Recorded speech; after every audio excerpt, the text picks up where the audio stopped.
what is your goal for your career? I want to be an NBA player. With the 15th pick in the 2013 NBA draft, the Milwaukee Bucks select Giannis Antetokounmpo from Athens, Greece. Giannis Antetokounmpo has taken the NBA by storm. His height of 7 feet and a wingspan of 7 foot 3 inches, with the agility of a guard and the strength of a center, is nothing short of godlike. If you were seeing Giannis for the first time with no prior knowledge, you think he was created in a lab. And I don't really blame you either. Dude legit takes 3 long steps from half court and is already dunking at the basket. He honestly has the potential to be the greatest player who ever lived. I know, I'm not kidding, and that's scary. The Milwaukee Bucks took a chance on this young, humble, skinny kid from Greece with the 15th overall pick in the 2013 draft, and it paid off big time to say the least.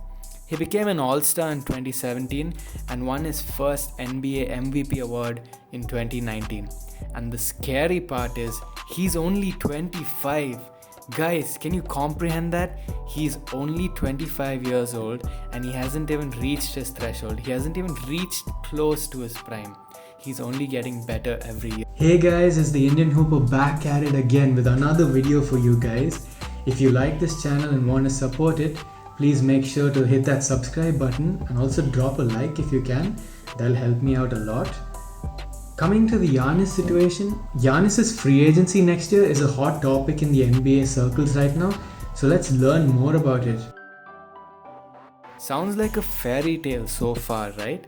Because it is for the most part. But for any NBA fairy tale to be complete, there is something missing from Giannis' story. An NBA championship, that Larry O.B. trophy. The one thing Giannis hasn't achieved all these years, and it's continuously eluded him, to be placed up there with the greats. The Bucks have been a title contender for the last 2 seasons. They've managed to surround Giannis with a quality roster, deficient of many weaknesses. They have size, shooting, and depth. All of this enabling them to reach the Eastern Conference Finals in 2019. But it clearly wasn't enough as KAwhi Leonard just ripped their heart out. The Raptors exposed Giannis' shooting deficiencies by creating a defensive wall in which Giannis was sort of exposed, let's say, and restricted to be a perimeter player, which he clearly lacked the skills for. This also exposed the lack of superstar power on the Bucks. Most NBA championship rosters have at least 2 bonafide NBA superstars. Giannis' running mate happens to be Khris Middleton, who in most people's eyes isn't really a superstar. Don't get me wrong, he's a great player, he's a really good player, just coming off a solid 50-40-90 season, which too many players can't really brag about. He's a great player, I'm not saying he isn't, but he isn't the first person that comes to your mind when you think of a superstar, Batman, Robin sort of a guy. The upcoming playoffs in the next season are going to determine whether the Bucks can retain Giannis or lose him for a bag of chips to free agency, much like Kevin Durant just walked out of OKC like it was nothing. The Bucks haven't had a player like Giannis since Kareem Abdul-Jabbar, and that's a long time. But Giannis is that kind of a player. So I think it would be in the Bucks' best interest to do everything that they can to keep him. But assuming that Giannis still decides to leave and still thinks there are greener pastures for him in the free agency market next year, here are my top 3 teams I can foresee him signing with. Number 3, the New York Knicks.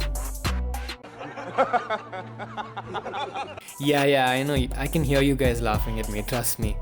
My high school basketball team can probably compete with the Knicks. I'm just playing. But you get the idea.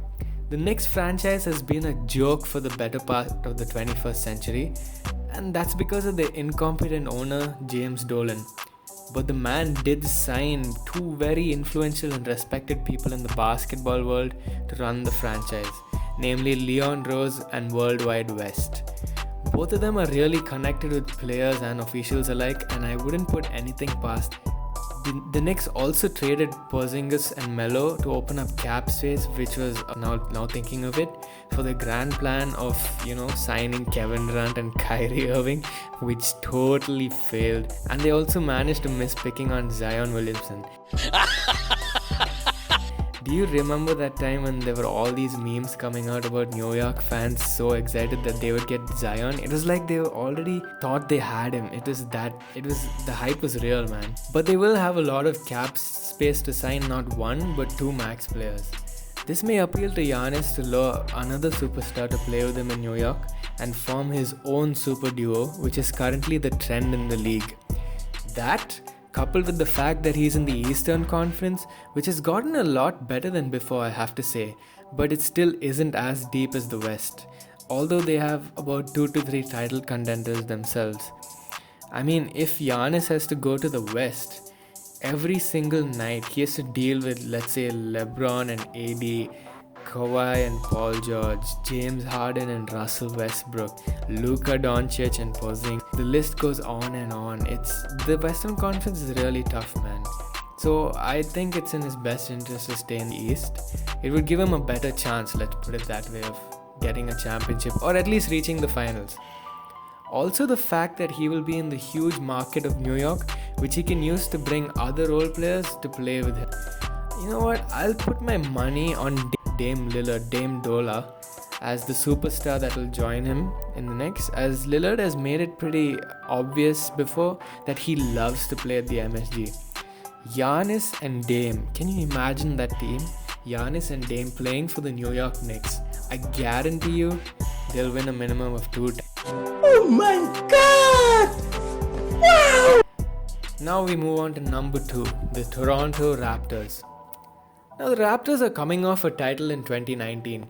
Even with the departure of Kawhi to LA, they still remain to be contenders in the Eastern Conference. They have a rising superstar in Pascal Siakam and top-tier role players like Fred VanVleet and OG Anunoby. Serge Ibaka and Marc Gasol have expiring contracts, and Kyle Lowry is a free agent in 2020. So this is why the Raptors are number 2 according to me, Pascal Siakam is the 3rd best player in the East behind only Giannis and Jimmy Butler. We can have what do you think? We can have a separate debate about that in the comment section. Leave your thoughts below. Who do you think are the top 3 players right now in the East? He averages 24 points per game, Pascal that is, 7.5 rebounds per game and 4 assists. He is a definite upgrade to Middleton. They also have one of the best front office executives in Masai Ujiri, who will surely surround Giannis with the right pieces he needs. I don't know if you guys know this, but apparently Masai Ujiri helped Giannis' family move from USA, so there's definitely a cordial relationship there. They definitely do have a great relationship off the court. They also have a great coach in Nick Nurse, who just won them a championship. Ironically, he was the mastermind behind the Raptors defeating the Bucks in the 2019 Eastern Conference Finals when the Raptors walled off Giannis from the paint, restricting him to be only a perimeter player. This proves that Nick Nurse knows what he's doing and makes critical game-changing decisions in high-leverage moments. So he can be trusted. He's not a pushover. He's a great coach.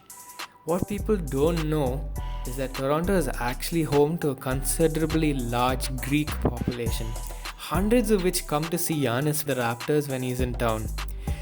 I'm not saying this is a major factor, but it will help Giannis feel a lot more at home for sure.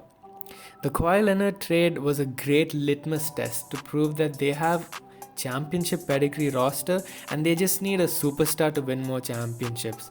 I mean, you could say they got lucky with Golden State being injured, but you have to give them credit for going all the way. Plus, they have the experience of winning a ring. Toronto doesn't have the same market appeal as New York, don't get me wrong, but from what Giannis has said before about how much he loves the city of Milwaukee, I don't think big markets appeal to him the way it does for other players. Giannis to Toronto will be much like a better version of Giannis with the Bucks, just with added championship experience. And that brings us to number 1, the Miami Heat. Yeah, the Heat go number 1 and there are a ton of reasons why. First off, the Miami Heat have a godfather that goes by the name of Pat Riley. He's one of the most respected names in the game, and when Pat Riley speaks, everybody listens. The Heat are well known for their great basketball culture. Every player that's either drafted or traded there grows to their fullest potential. You take the case of Kelly Olynyk. That trade from Boston was seen as a bad one by many and with an awful contract, but he's actually turned into a really good player off the bench. Derrick Jones Jr., on the other hand, was an average role player in Phoenix, but he's doing so much more with the Heat. Then you look at the young core of Duncan Robinson, Tyler Hero, and not to mention Kendrick Nunn, who are all up-and-coming young players with the right mindset to win. Duncan Robinson and Tyler Hero can shoot the lights out. I mean, my god. They launch threes and sink them from all over the place like it's no one's business. Then we come to the main slice of the pie. Jimmy Butler and Bam Adebayo. Both of them, who are all-stars this season, played at an elite level. Jimmy Butler does what he knows best, fight hard every single play and bring that dog mentality to every game. He brings that tenacity on the defensive end and is solid in the late stages of the game when you need him to be a closer on the team. Bam Adebayo, on the other hand, has a great case for most improved player this year. He is so versatile. He gives you size, strength, while he can also handle the ball and facilitate the offense when required.